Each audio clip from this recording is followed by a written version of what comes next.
Good evening. Welcome to the meeting of the Tahoe Truckee Unified School District Board of Trustees. Today is June 21st, 2022. If you'll please join me in the Pledge of Allegiance. I pledge allegiance to the flag of the United States of America and to the republic for which it stands, one nation, under God, indivisible, with liberty and justice for all.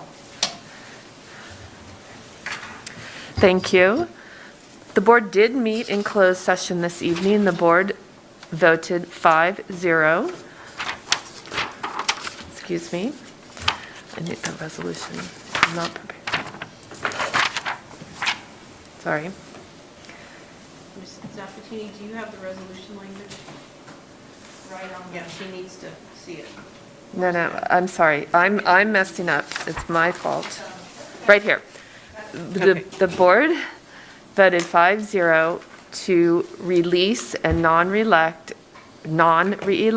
employee 2203 pursuant to Government Code Section 54957. Superintendent Geisels, do we have any changes to this evening's agenda? No, we do not, President Zurich. Would someone like to move approval of the agenda? I'll make a motion to approve the agenda as presented. I'll second. All in favor? We can do it without roll call, right? 'cause we're all here, Because we can right? do it separately, yes. Aye. Aye. Aye. Aye. Aye. I don't even know how to, I remember how to do that. That's right, isn't that cool? Okay, let's see. Next, we have 3 resolutions, all of which pertain to the upcoming election in November. Superintendent Geisels. So the action requested in this item is to approve Resolution Number 32-2122, Notice of Governing Board Member Election, 3-term seats, November 22 election, Placer County, and Notice of District Election, Placer County. So the board is asking, the staff is asking for the board's approval. So we need to approve each resolution separately. I will note, as we're going through the board meeting, that we currently have no public, so I'll dispense with asking for public comment every time. If public arrives, I will then ask for public comments. I'll just note that for the rest of the meeting. So does the board have any questions on any 3 resolutions? So we need to move these separately, so would someone like to move 7.1? I'll make a motion to approve 7.1. I'll second. All in favor? Aye. Aye. Aye. Aye. Aye. Thank you. 7.2? I'll make a motion to approve 7.2. I'll second. All in favor? Aye. Aye. Aye. Aye. Aye. And 7.3? I'll make a motion to approve 7.3. I'll second. Aye. Thank you. Aye. Aye. Aye. Aye. Great, thank you so much. Next, we have our consent agenda. Superintendent Geisels, does staff need to pull any of the items from the consent agenda? No, we do not. Would any board member like to pull any items from the consent agenda? Before we approve the consent agenda, I'd just like to take the opportunity to once again thank our amazing staff who put together the comprehensive school safety plans. It was a tremendous amount of work for Todd, for Laura, and for all of our principals and assistant principals, Superintendent Geisels. So for everyone involved, thank you very much. Very extensive, thorough documents, so I really appreciate that. So would someone like to move approval of the consent agenda? With that, I will also comment, agree with you, Kim. Those were impressive and a lot of stuff in there. So I'll make a motion to approve the consent. I'll second. All in favor? Aye. Aye. Aye. Aye. Aye. We had a lot of homework in the last couple days. So next, in educational services, we are being asked to approve the local control and accountability plan for 22-23. If the board will recall, we did get a presentation on this at our last meeting. That was just last Wednesday. It was so soon ago. So Superintendent Geisels. So based on the presentation that you received, that Ms. Kramer did such a great job in presenting, we are asking now that the board approve, per Education Code mandate, the approval of our local control accountability plan. And so we're asking for the board to approve and see if there's any final questions that you might have. Board members, I didn't see any homework questions. No questions on this? I would make the ditto comment that I made last time, and that I just made about the fiscal safety plans, the amount of work, thought, and caring that went into creating that. I very much appreciate it. Thanks.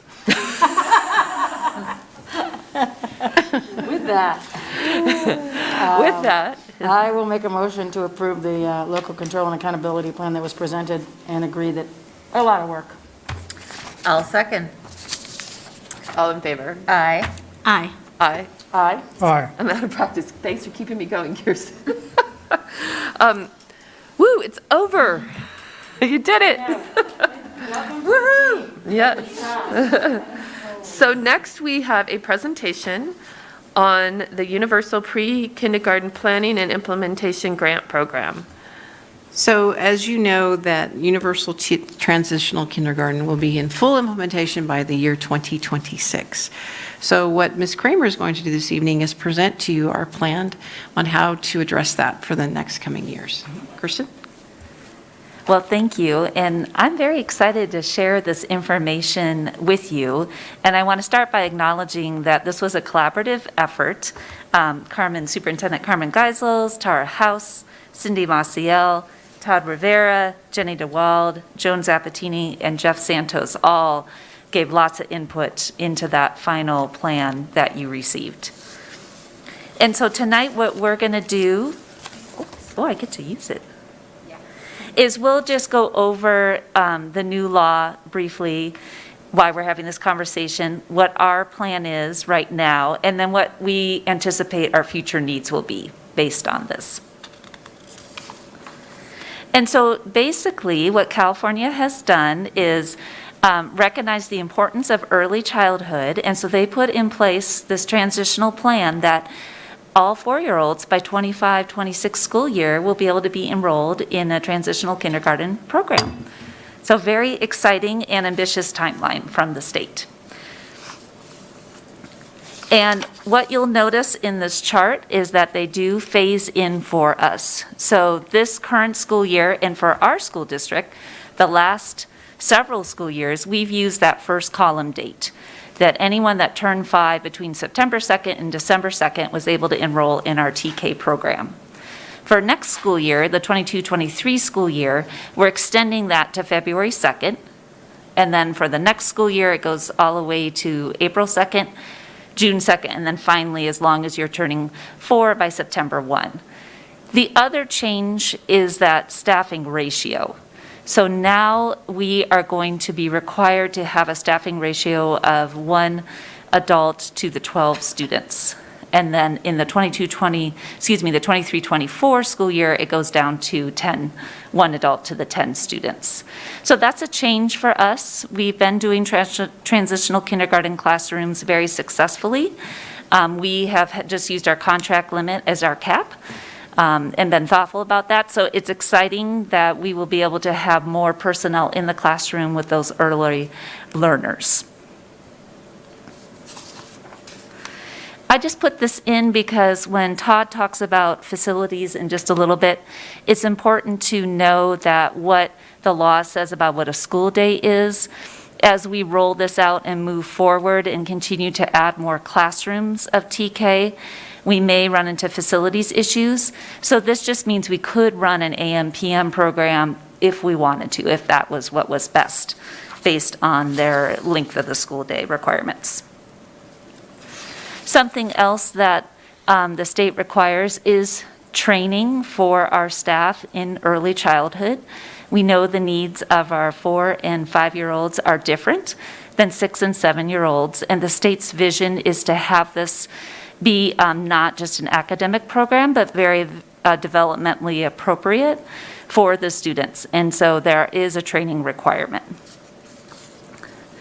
Thankfully, Placer County Office of Education is very on top of this, and we're partnering with them whenever possible. We participate in a county early childhood network, and PCOE is going to be offering a lot of classes to help with that workforce training requirement.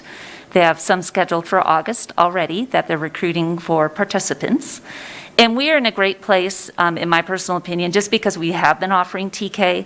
We have a great staff that already have experience. So as we expand, we'll be able to lean on them. But we will definitely be partnering with PCOE in all of this. So Mr. Rivera is going to share a little bit about the predictions for enrollment and for classes. Thank you. So we recently performed long-range enrollment projections. We did it a little earlier. It was supposed to be aligned with our master plan process, but because of Universal TK coming on board next year, we wanted an early look at what our TK enrollment would look like. And obviously, these are projections. They're using assumptions just like we do in the budget that may or may not materialize. So it's really hard. We got to take some of this with a grain of salt. And what we're looking at, looking in the current year, we have about 110 transitional kindergartners. Next year, our TK enrollment projections do not change that much. And the reason why is because with the transition in months that Kirsten had mentioned, as far as only going through February 2nd next year for 5-year-olds, we're kind of already doing that in our district right now. We're letting people beyond the December deadline right now for transitional kindergarten enroll in our schools. So we're looking very similar next year in enrollment projections at 106. And then the following year is when we really start to see some of the numbers grow, growing in 2023-24 to 144 students, to 2024-25 at 196 students. And by the time we're in full implementation of this transitional kindergarten phase-in, we're at 230. So we're essentially a little bit more than doubling our transitional kindergarten enrollment. And with that comes the other requirements for staffing and also facilities. So looking down at the second table there with the facilities, you'll see in the current year, we have 5 classrooms. We'll continue to have 5 transitional classrooms the following year, and then it starts to increase to the point in 2025-26 that we're essentially doubling our transitional kindergarten classrooms. And what we'll be doing through the master plan process is really looking at our overall enrollment projections at each elementary school for grades TK through 5th, and basically building a puzzle and seeing how many additional classrooms we might need as a result of this. It could be that some sites we don't need to add any because the 5th grade class is getting smaller, and that opens up another classroom for the incoming additional transitional kindergartners. But we'll just have to kind of wait and see. A lot of this is going to be year by year, but we're certainly going to start the planning process now. Moving on to the staffing, you'll see in 2022-23 we have 5 TK teachers planned, and then we're adding 5 transitional kindergarten instructional assistants, and that amounts to 3.75 FTE, they're 3/4 time employees. And then we start to see that grow year after year. And these numbers are really based on perfect groupings of students. So it could be more, it could be less. It really depends, like I said, on those other grade levels and whether we can utilize existing staff at each school site to accommodate some of this. But the one thing that we can't is the instructional aids. Those are going to be just adds every single year. And looking at that, it increases to 6.5 FTE of transitional kindergarten teachers in 23-24, goes up to 8.5 the next year, and then following that, 10 transitional TK teachers, doubling our TK teaching staff. And then the same with the instructional assistants, increasing to 7.5 in 23-24, and then moving all the way to over 12 instructional aids. Thank you. So something that has confused me with this is that it's called a grant plan. But we keep searching and asking the county, so where are the funds? At this point, there is no money, but we're hoping by submitting the plan that the legislature will give us some additional funds, us being all of the school districts in California. And then, of course, with us being basic aid, we'll see what that means. But for next school year, I can say with confidence, there's no additional funding for us to roll this out. We made the decision as well with our busing situation due to lack of staff, that we are not going to provide transportation for TK students next school year. At all of the kindergarten preview nights and all the information to families, we've been very clear about that, and we're still having excellent enrollment at all the sites. So families are going to provide the transportation for their students. And we do know, as Todd was sharing, the facility space may become an issue for us as we try to get up to those 10 classrooms in the 25-26 school year. And then we need to look at our staff and begin to look at the training requirement for those early childhood units and be planning ahead as we add additional staff into the TK program. And then one question we're pondering, and we'll keep talking about next year, is do we partner with the preschools? One of the challenges with that is that our lowers the staff to student ratio, I believe, down to 1 to 8, just because we have to meet the threshold of that level if we have the preschool partnered with us. That includes our own STEP program, is that? Yep, correct. So for next school year, we're keeping status quo with the total number of TK classes based on the enrollment that we're seeing. We, as Todd said, we're hiring the paraprofessionals, one for each classroom, so we can meet that 1 to 12 ratio. And just to put a plug, anyone that loves working with young children, please check out EdJoin. And then we're going to continue to meet and collaborate next school year to continue to develop this plan. And we are going to do a survey to our families of current TK, recent TK students, and future TK, and the staff, just to make sure we're getting a lot of input so that we can plan appropriately. So at this time, what questions do you have? Board members?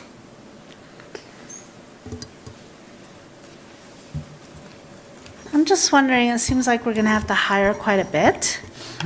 Like, do we foresee any challenges? Is there that labor pool out there? Are we going to poach local preschools? I mean, what's happening? Like, where do we think these staff people are going to come from? And I can certainly look over to Joan. I know that that we are getting some interest. We are lucky that next school year we need 5 TK teachers, and we already have those identified.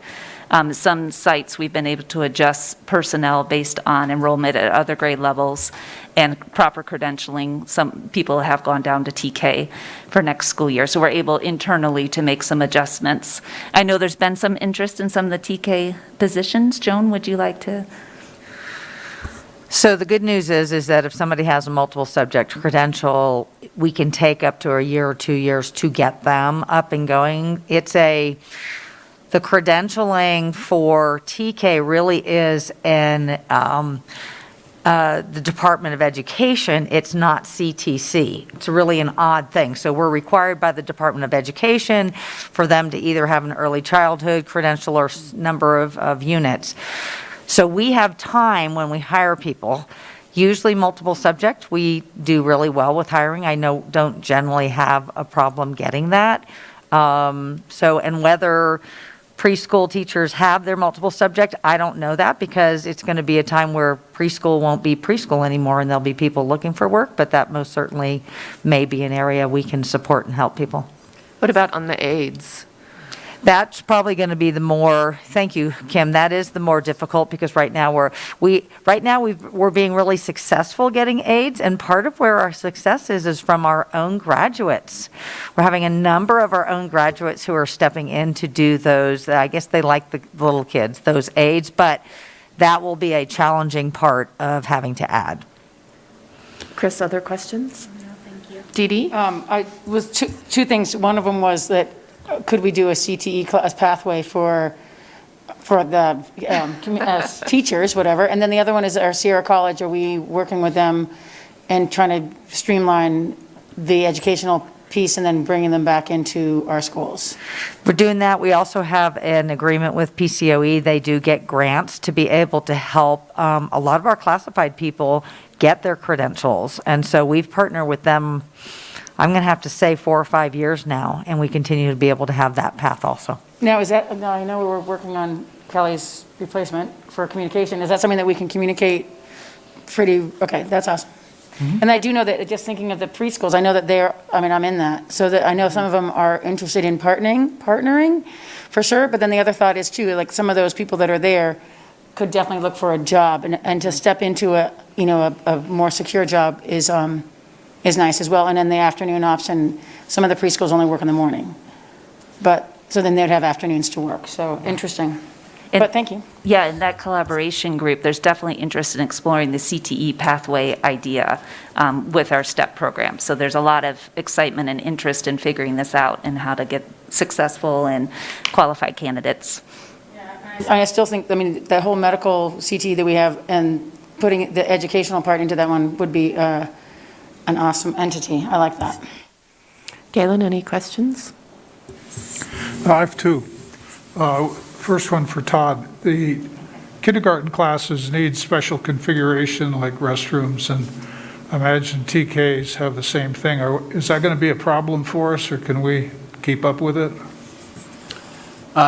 No, it's not a problem. I think we have sufficient classrooms that meet that standard right now. However, as we start moving forward with some of the larger numbers, we're going to have to probably shift some classrooms around. And there is no requirement, if we built a new classroom, there's requirements to include all of the code requirements with the bathroom and the facility and sinks. If we're using existing space, we don't necessarily have that requirement. Of course, we would want to have those amenities in kindergarten class, so that's going to be part of the planning process as well through the master plan. Thanks, Todd. My second one is probably more of a comment. I've been reading about COVID babies born before COVID pandemic started, and how a significant percentage of them are not developing as quickly as pre-COVID. And this pre-K is just right in time, I think, for that. But do you have any special discussions about are there any special needs or how you deal with that problem, which I really don't know what it is? I think what you mean is language. We've been worried about early language development with mass and just less socialization. We thought we might be seeing that already, and we haven't, but I know it's still a concern. And I think you're just spot on with the timing of this with these students, gives us a whole nother year working with them.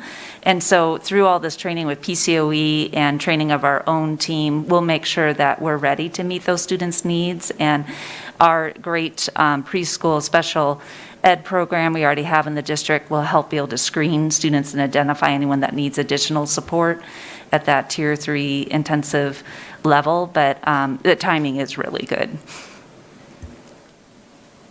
I do have one more. Welcome back. So in the report, it talked about making the TK program smooth up to the 3rd grade. Does that require changes in our 1st, 2nd, 3rd grade? We're always looking on the articulation end. I think right now what the TK team has been doing with some of our instructional coaches and will continue to do, and working with Cindy Maciel, is really making sure that the TK program and the Kinder program have great coherence and are really building. And then our K1, 2, 3 has been working on that. And Sarah Colborn and the Truckee team shared about that science of reading. That's helping us to really get specific in articulation and literacy. And we've been working on it in math. So we're in a pretty good place, but there's still work to be done, of course. Thank you, Kirsten. Thank you for answering my homework questions, because like you said, so I started reading through the document and I'm kind of impatient. So I'm like, where's the money? And there's none, which is challenging.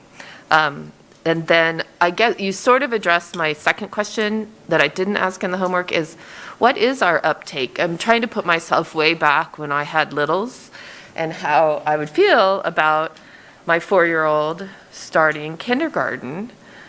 And I don't know how I'd feel. And so I'm wondering what our family reaction is.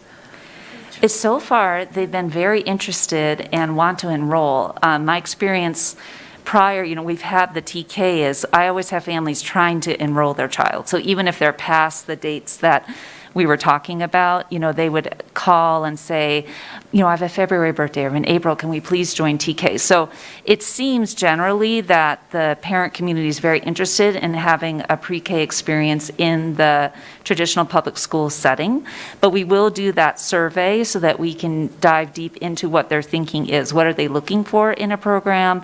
How long? What do they need? What do they expect? And so on. Todd, how do you identify the families in town that are eligible to have their kids come to school that are going to be 4 years old? I think in the demographic report, they were basing it off of current TK trends, looking at birth rates, looking at our kindergarten as well, because TK should eventually follow suit similarly to what our kindergarten trends are. So doing those types of comparisons, I think moving forward also we'll be reaching out to some of the early learning agencies and private companies out here that are dealing with preschool and daycare. I can't say that right now it's a little bit sensitive. But I think in the future we'll be tapping into those resources and trying to get a better idea of how many of their 4-year-olds are going to be enrolling in the next year. And it's sensitive because we're taking business away from them, right? Right. Yeah. It's fascinating. Wasn't our choice. So that leads me to a point of clarification. Is this optional, or is it if your child is of this age, they will now start TK? It's the new educational model, correct? Yes, it's mandatory. There's no opt-out. The original TK program was optional. And then our district elected to go through and implement it. Can I clarify your question? Is it optional for the district? I think the answer is no. Is it optional for the parent? That was my question, yeah. Sorry, Is it optional for the parent? It is optional. It is Okay. optional. We have to make it available to. But they don't have to So do it. by law, they don't have to have their child in school until kindergarten. And even kinders. And even kinders, yes. Until a child turns 6 years of age, is it Yes. mandatory for them to attend school? Yeah, as I was saying that, I remembered kinder is optional. Okay, thank you. And then I just had a quick question, kind of on Galen's point about developmental delays. I guess we'll call them delays when there's that little still. But I think not that we need to have a conversation about how little funding there is, because there's absolutely none. But from a special education standpoint, I think we might want to be proactive about being prepared for sort of an increase in the prevalence of neurological and autistic disorders. I'm currently in a training at UC Davis, and all across the state, everyone's talking about how the numbers are like really increasing to the point where systems are having a hard time responding. So I think we might want to be prepared for how complicated it will be to roll out a program when you've got all of these different subgroups and kids already showing up with symptoms. So Kirsten, if I can speak to that, what we will develop is a multi-tiered system of support and start looking at that now, eventually develop it where it's in early grades. And the more support we provide here, we're not scrambling in 9th grade to provide that support to graduate. So with this change, this new law, it's encouraging us to look at how we provide response to intervention instruction. Yeah. Okay, so we're not required to even approve this. Go figure. But thank you, super helpful, really helpful and exciting and scary on the fiscal side. So thank you all, thank you. Anything else, board members? Okay. Next, we will move on to our 22-23 budget adoption. I see the big guns are here. Yes, they are. All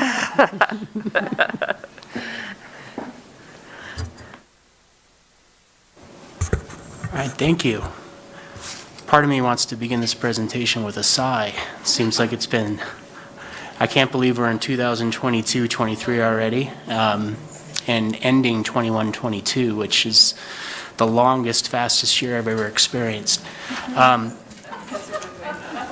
So tonight, I just want to present the 2022-23 budget. First off, I'd like to thank Angie Morales-White, who is sitting in the audience, for all her hard work and just countless hours developing this. And a lot of weekends, and Angie's pretty tired of seeing me right now, I think. But thank you for coming, Angie, and thank you.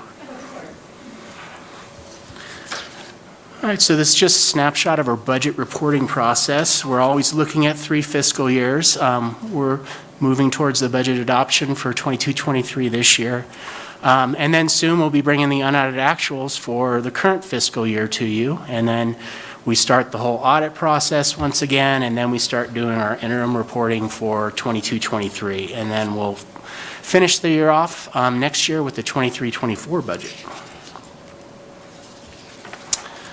Okay, so just looking at the estimated actuals, and the estimated actuals is just our most recent budget revision, trying to project how we're going to end the current fiscal year. And I can say that 2021 and 2022, and even the prior fiscal year, and the next subsequent year that we're proposing here today have been very interesting budget-wise. There's been so many additional funding sources, so many additional one-time spending versus multi-year temporary spending, things that we have in one year in the budget and then we have to take them out the next year. Some things maintained for a couple years, so it becomes very complicated and confusing when you have all those additions and subtractions moving over a 3-year period. And I can also say that accounting-wise is extremely complicated as well, and there's a lot of reporting that we have to do, or I should say Angie has to do during the process. It seems like every month she has a new ESSER 3 or ELO report to file with the state. So a lot of challenges there, a lot of confusing changes. I'll try to hit on that a little bit later in the budget when we're looking at our multi-year as far as how our ELO and ESSER funds relate to our next year's budget. But looking at how we think we're going to end for 21-22, our overall revenues are projected at just under $83 million, $82,757,000. Looking at second interim, which was our last official reporting that we did to the board with our budget revisions, we were projecting $83.8 million. And the reason for those changes is we actually have had some increases to revenue. We've had some small increases to our property taxes. We've had some additional grants like our A to G Access grant. We had some E-rate funding for an E-rate project that we had.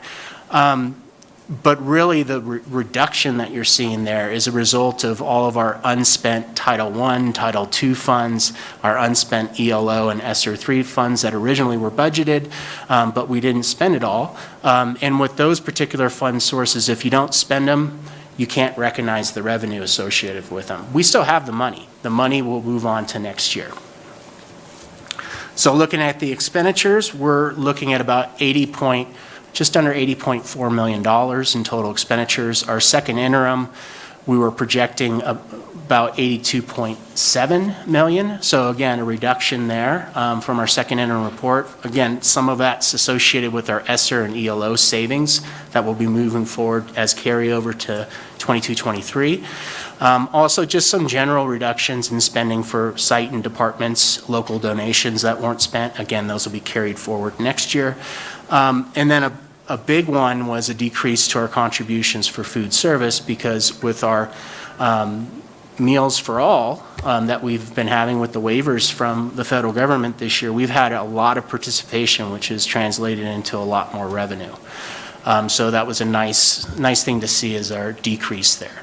Also, we had additional decreases from our vacancies that we've been experiencing all year long with bus drivers and special ed instructional assistants. A pretty big chunk. Every quarter we've been reducing that. So we're sitting at our reserve estimate of about $12,548,000, and that represents about 15.61% of our overall general fund budget. So moving on to 2022-23. These are just some of our revenue assumptions that we use to build the budget. Some of the things are confirmed, some of our best guesses. Property taxes, right now, we're projecting a property tax increase of 5.66%. I'm hoping that it'll come in a little higher. We'll find out in July, August when they come out with the final tax rolls. As I mentioned before, the ESSER 3 monies and ELO monies that we had left over, we carry those over, and we have a plan and budget for those as well. That was about $1.82 million. Measure AA revenues are remaining pretty flat from 21-22. We always have the Washoe County tuition, which is a pretty big revenue source for us. It decreased a little bit. They've decreased their annual, their per ADA amounts that they reimburse us at. And then another large one is our in lieu property tax transfer to CELS, Sierra Expeditionary Learning School. That's a little bit over $1.9 million, and that's actually a pretty hefty increase from the prior year of $120,000 that we pay for their LCFF funding. And then looking at our special education, we've been seeing over the last couple of years some pretty large increases to our local special education funding. This is one of the largest we've seen, 6.5%. That really helps us with reducing our contribution to our special education programs. So we certainly appreciate that increase. And then real quick, I did forget, we have some partial restoration to some of those local revenues that we received that we weren't seeing during COVID, like facility use and interest earnings in our accounts. We added some of that back in for the budget, but we're not collecting bus passes and not planning to collect fees for bus passes in the 22-23 year.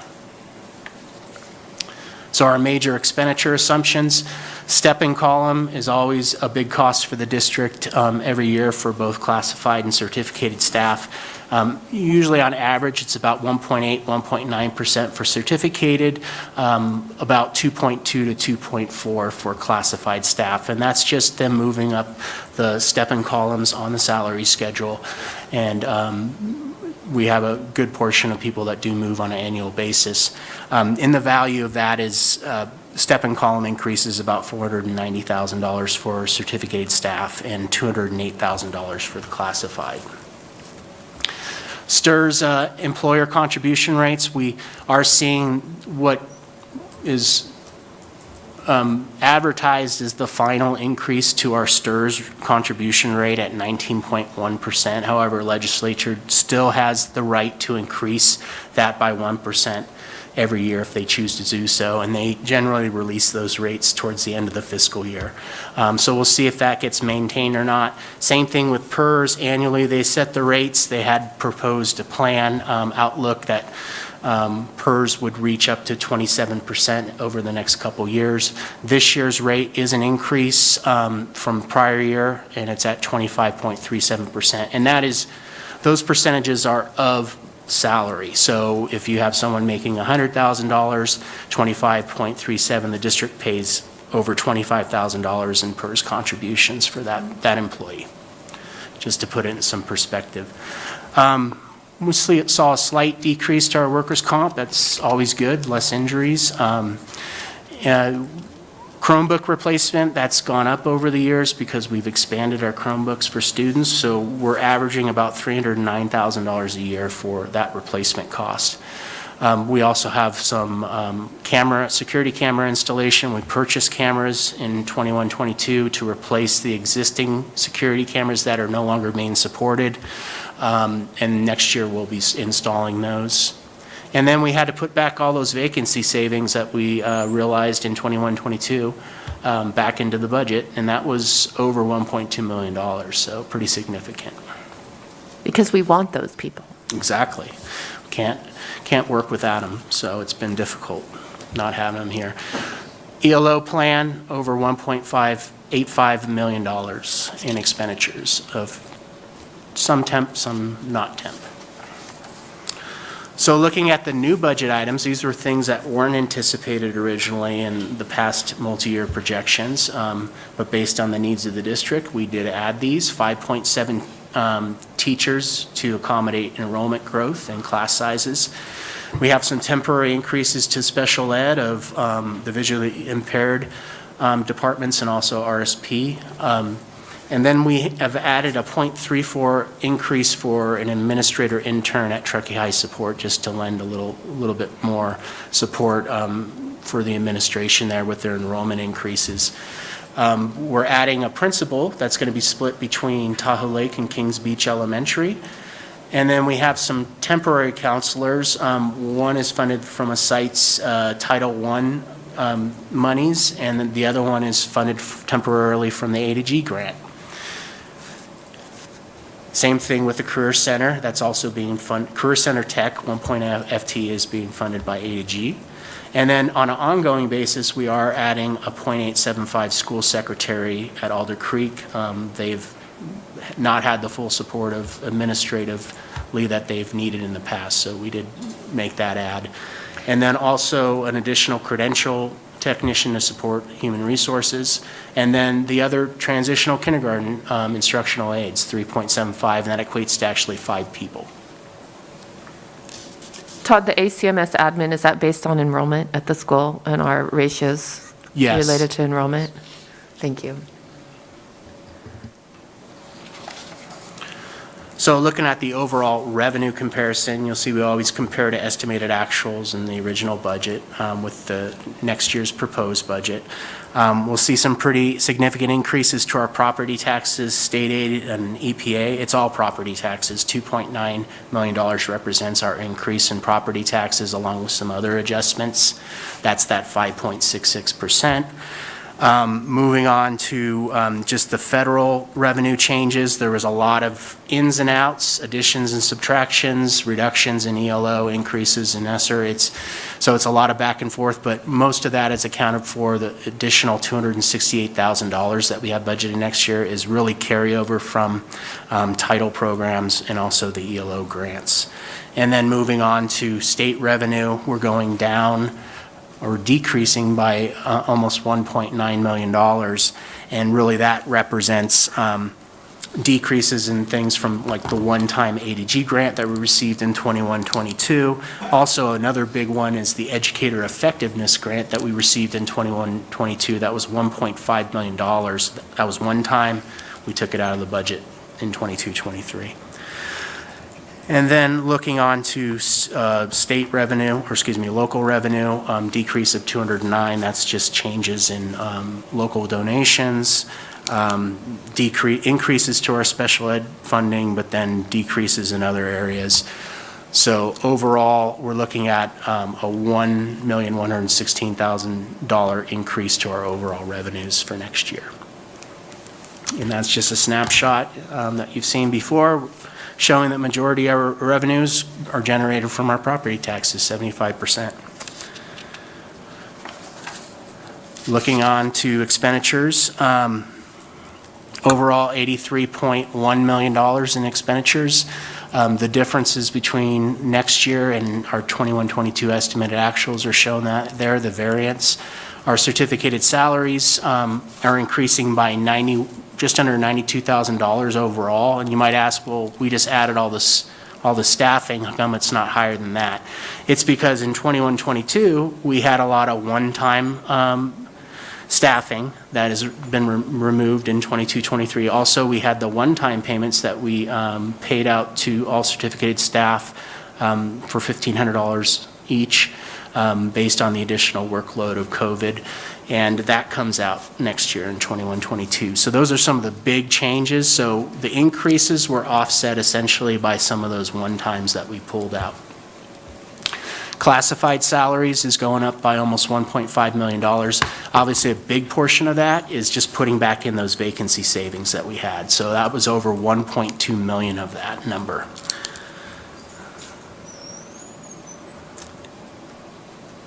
And then, of course, we did have some additional positions that I mentioned before.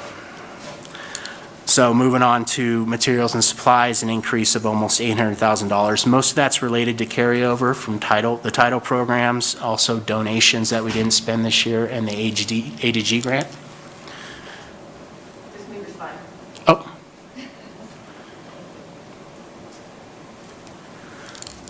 Okay, so overall, what we're looking at is an increase of just under $2.8 million. That's all right.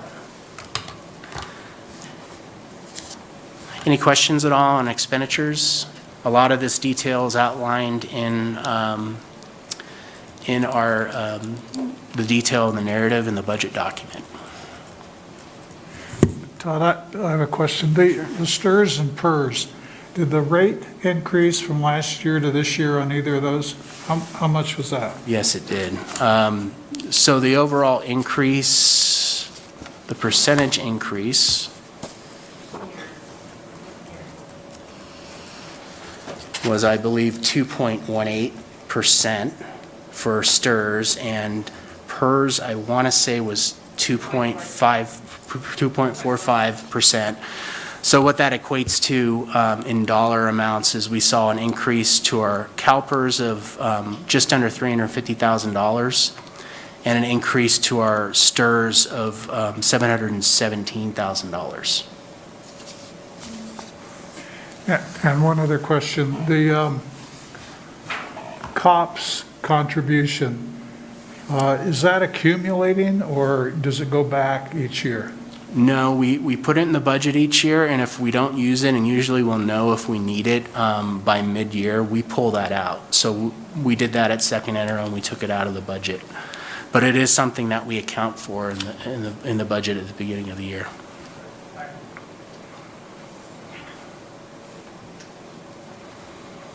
So that's just a breakdown of our total expenditures. Obviously, certificated salaries, classified salaries, and benefits take up a big portion, just about 85% of our budget. And then by function, this just shows the purpose of the expenditures, and you'll see that most of it is instruction and instruction-related services. So that's where we want to be.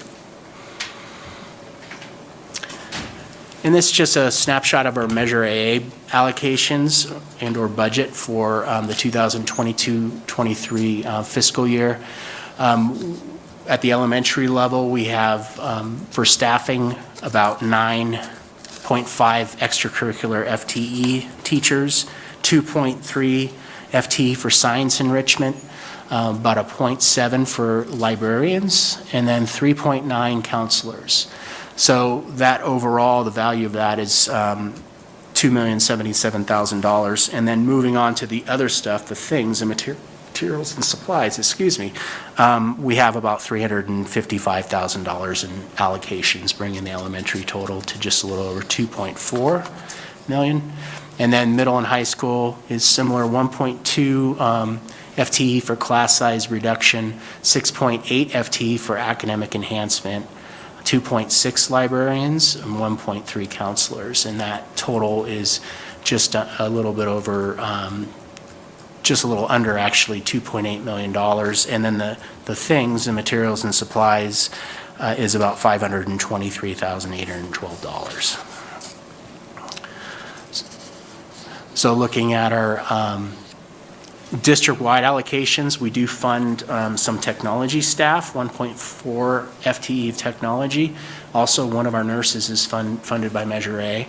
That total is about $307,000. And then various technology supplies, we do contribute $25,000 for bus replacement. And then there's some indirect cost transfers that we do. So a total of $401,000 district-wide.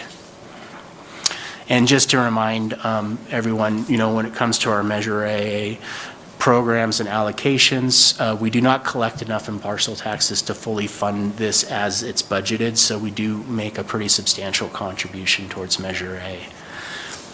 $700,000 range, is that correct? Yeah, it's $600,000, and then it goes up every year. I can't remember the exact amount. I want to say $650,000 in 22-23.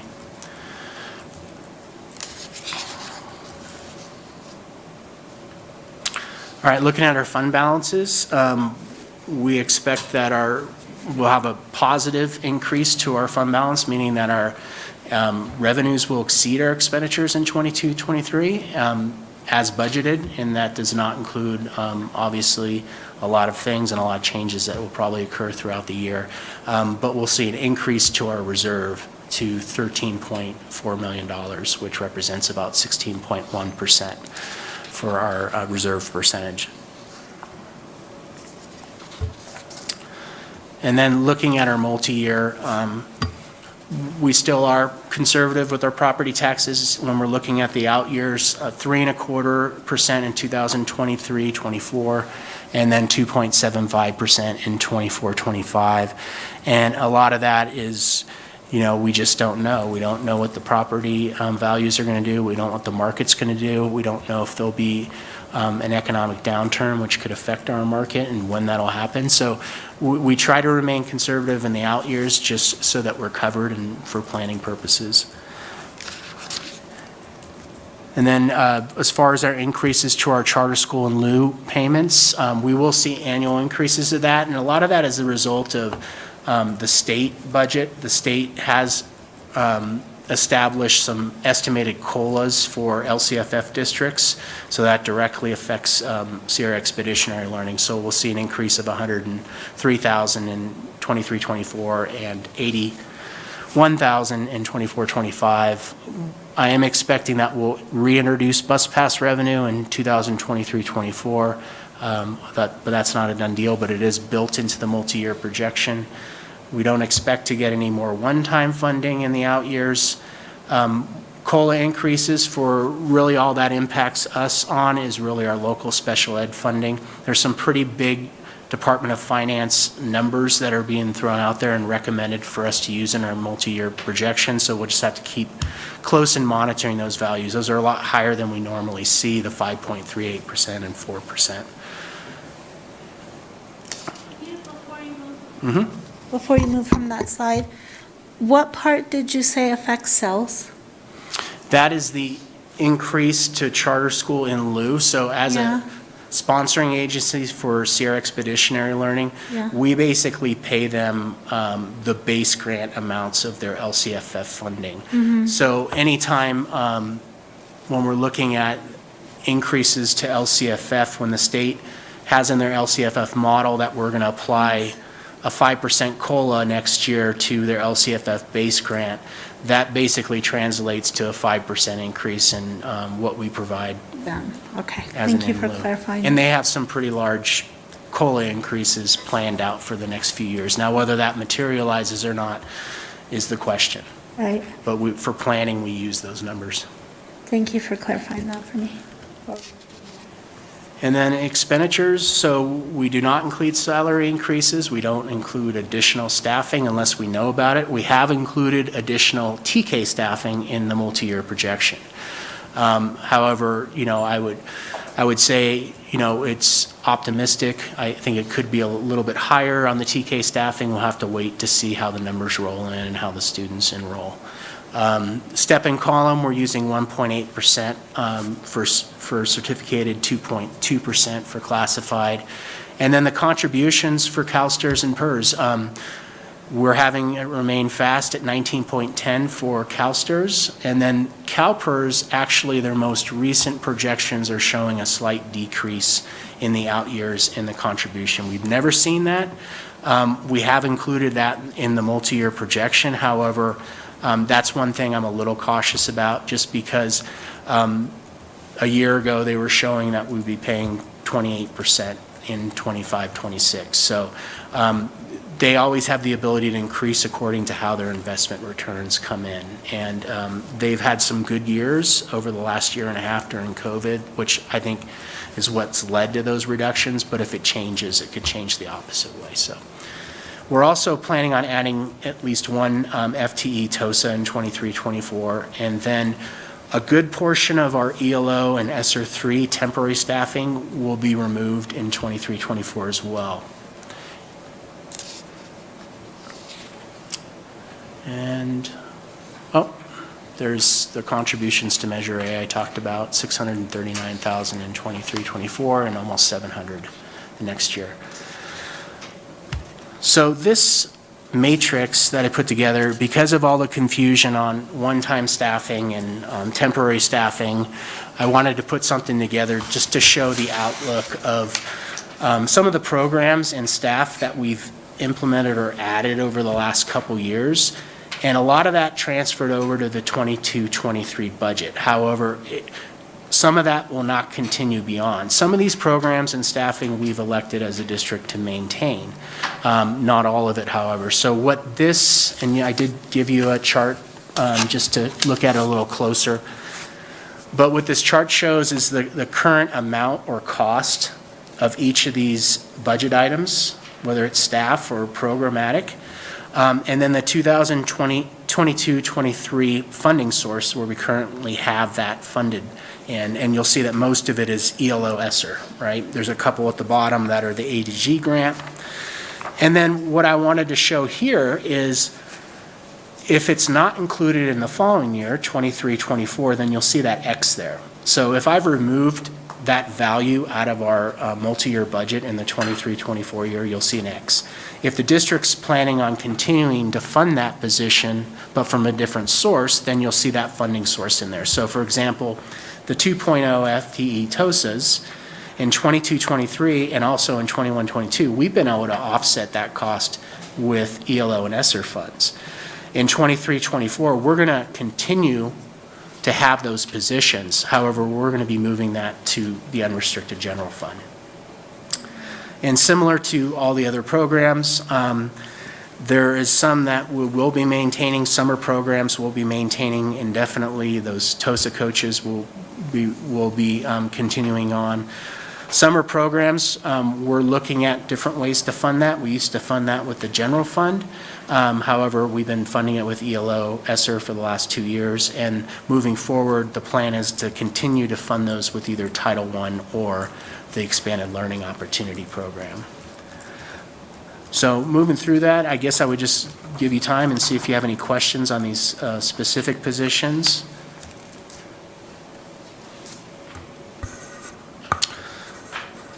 All right, great, thank you. Another thing I did want to point out is the wellness centers at a middle school. That's been funded temporarily with ELO ESSER. That is a program that's been very successful, so we're going to maintain that, and that will go to the general fund in 23-24.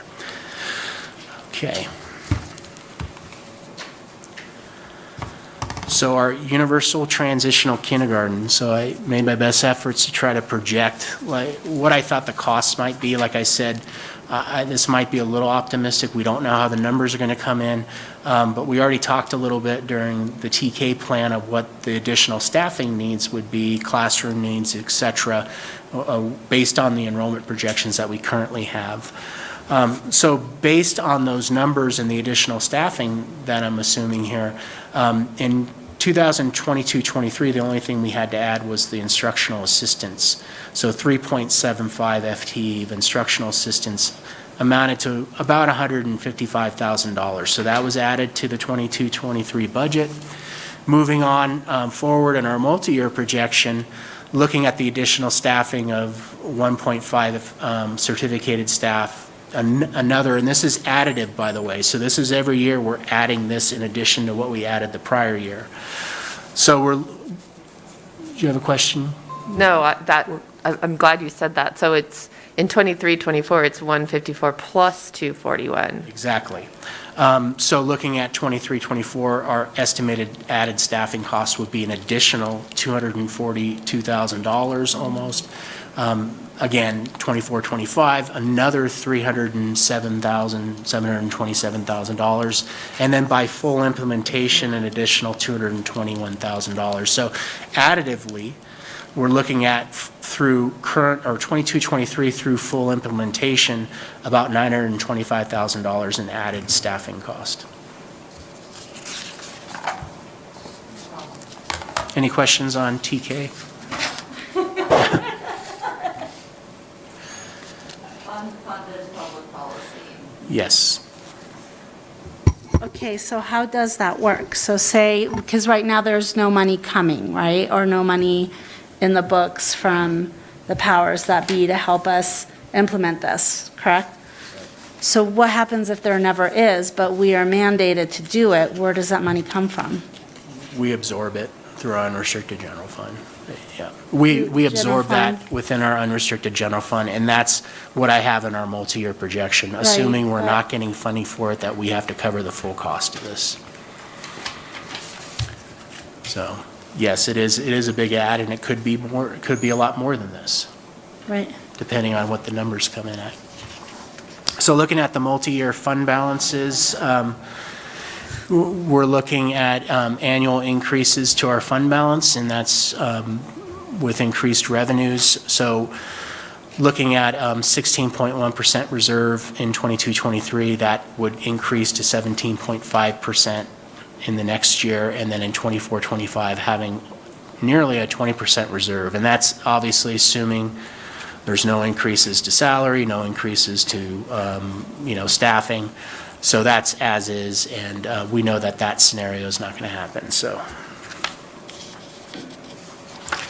and this is a requirement just because of the reserve limits that districts are supposed to have. And one thing I should add is many years ago, the state adopted a reserve maximum for districts, and it needed to, in order to be triggered, certain criteria needed to be met at the state level, and that has not happened yet. But essentially, it was a limit in districts' reserves and their unrestricted reserves of no more than, is it 10%? So a lot of districts are scrambling right now because those criteria have been met, and next year they're going to have to figure out a way to get rid of their excess reserves. So either spending it down or, assigning it to specific projects or purposes. But because we're basic aid, we're exempt from it, so I'm glad we're not having to deal with it in the budget, because that would be just another confusing piece to it. And crazy at the same time. Yeah, it is. It's irresponsible, actually. Completely irresponsible. So looking at our excess reserves from what we're required by the state of 3%, our reserves exceed in 22-23 by 12.5 million. Next year, about 13.6, and then 15.6 the third year out. All assuming no employee raises, which we know Exactly. doesn't happen. And this is just our magic projection graph showing where our reserve has been and where it would go if all else equal, nothing changed, right? So looking forward, things that we still need to monitor, the state budget technically still hasn't been approved by the governor yet. It has been approved by legislature. They put out their version, and now they have to haggle with the governor. There's some different proposals within both of them. So we'll have to see how it pans out. I think the governor has another week to actually sign off on it. The state budget adoption, one thing that has been included in both versions is one-time funding. There's dispute on how much that is going to be and what the purpose of it's going to be. The governor is not putting any restrictions on that. He's proposing about $8 billion. The legislature is proposing 8.5. But the legislature wants to use it for restricted purposes for salaries, benefits, and other things for staff. But they don't really dictate on how that's going to be required. So we're waiting to see on that. We did not include that in the budget. However, it could be a substantial one-time funding for us. Also, the Expanded Learning Opportunities Program, that's one thing that we have included in the budget as far as revenue. That's a program that was approved with the 21-22 budget and essentially was before after-school programming that districts were required to implement. They keep pushing out the timeline of when the districts have to actually implement that. I think we get another year now. But there's a lot of criteria associated with it, a lot of complications. So we're working on a plan for that right now and how we can address that. It's no longer an optional program, it's required. So another mandate from the state. That is So not funded by the state or is funded by it the is state? funded, and it's expected to be funded on an ongoing basis. So we've recognized the revenue in there, but we have not recognized any expenditures because we don't necessarily have a full plan yet. So we'll probably the interim reports will be changing that. Property taxes, we'll have to wait and see on the tax rolls, like I mentioned, and then, of course, TK staffing and funding, seeing how that materializes over the next year, how many kids enroll. Oh, one thing also, another version in the legislative budget is that they want to do universal mandated transportation as well, so. Right. Are they gonna send us employees? Yeah. And then what we did include also is the new Universal Meals Program, which is budgeted for or allocated in the governor's proposal and legislature. So we'll be required now to provide 2 meals to each student for every student that asks for a meal. Without funding. There will be funding for that. The governor has adopted or proposed $1.2 billion, and the idea of that is that essentially they're going to fill the gap between the federal school nutrition program, which only funds right now reimbursement for free and reduced, and they gave a small reimbursement for those students that pay for meals under the old program. So essentially, the state will come in and for all the meals, if they don't qualify for free and reduced, those students, then they will backfill that difference between the free and reduced rate and the paid federal reimbursement rate. So they're supposed to cover the loss of it. However, with this comes a lot of additional food cost, potential staffing cost, and we'll have to see how it goes. We've been operating similarly over the last 2 years with the meal waivers, but our revenue is going down next year because there was some increases they were giving us on a temporary basis that they won't be next year.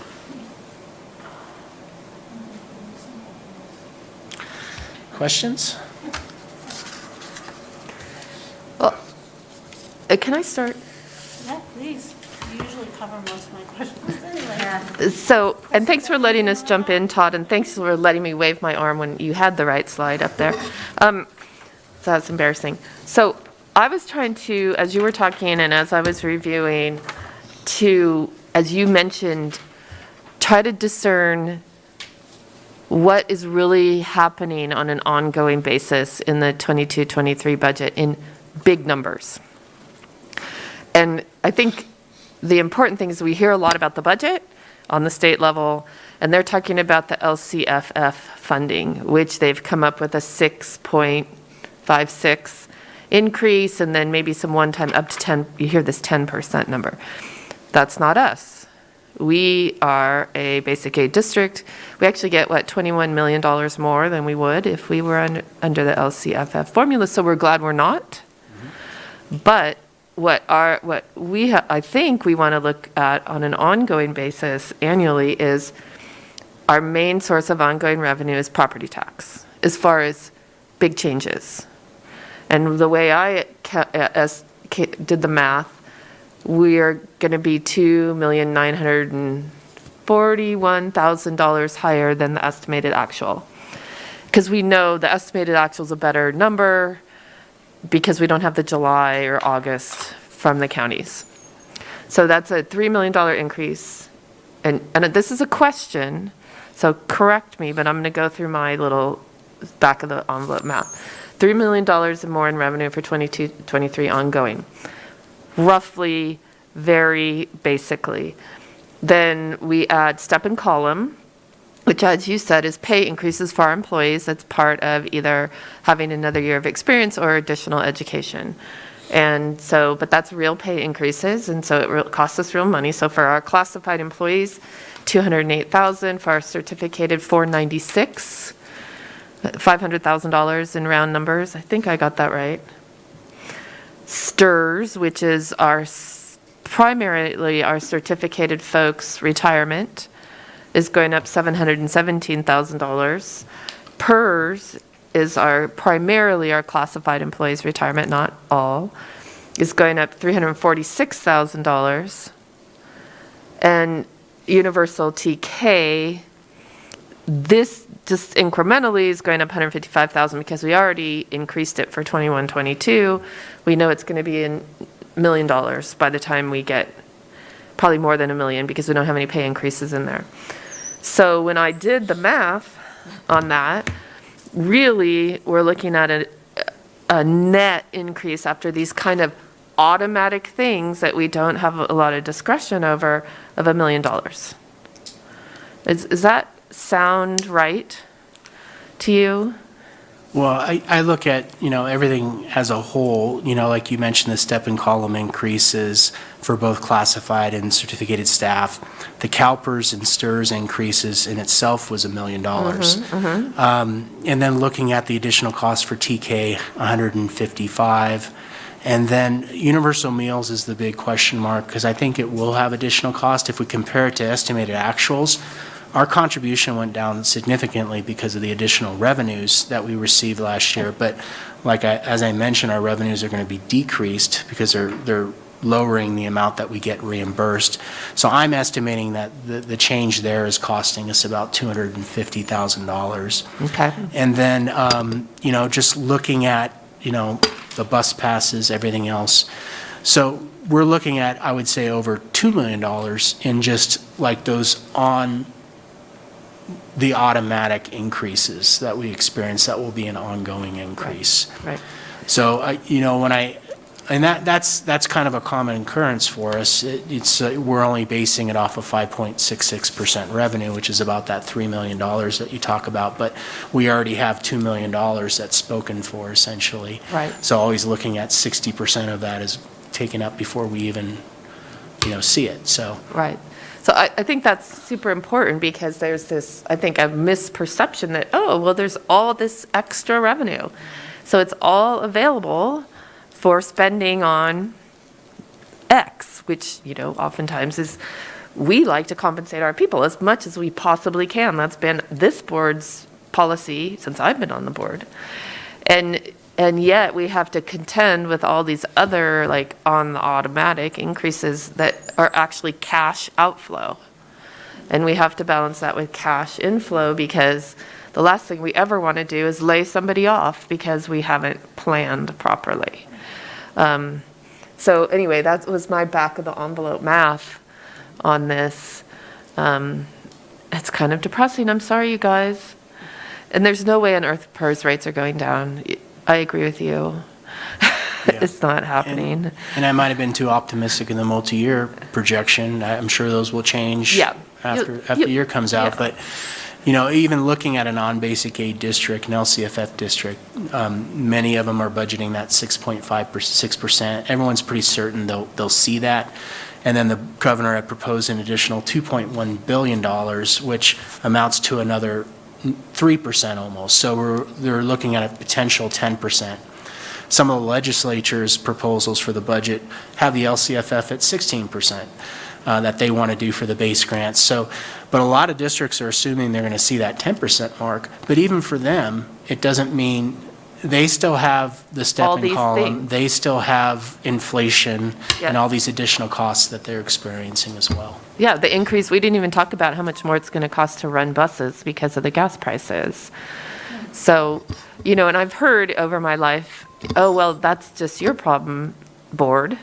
And it is our problem, but cash in and cash out, they have to work together. And I guess that's what I'm trying to figure out in my own head here, Todd, and this is super helpful, so thank you. Yeah, it helps. Yeah. So sorry, you guys. So other questions? Okay, so we have to approve this budget. There's still no public here, so would someone, unless there's no other questions? Thank you, Angie. Thank you, Angie, for coming. With that, I will thank Todd and his team. Hope it's right. We'll make a motion to approve the 22-23 proposed budget. I'll second. All in favor? Aye. Aye. Aye. Aye. Aye. Great, okay. And public comment. There is no public, so we're adjourned. Thank you very much. Tell everyone that I went to Wild Things at the Tower Lake Elementary School and I saw a baby giraffe, a baby kangaroo, sorry. 8-month-old baby kangaroo. Cool. That's great. And it's almost end of the school year. Happy end of the school year, everybody. Yeah.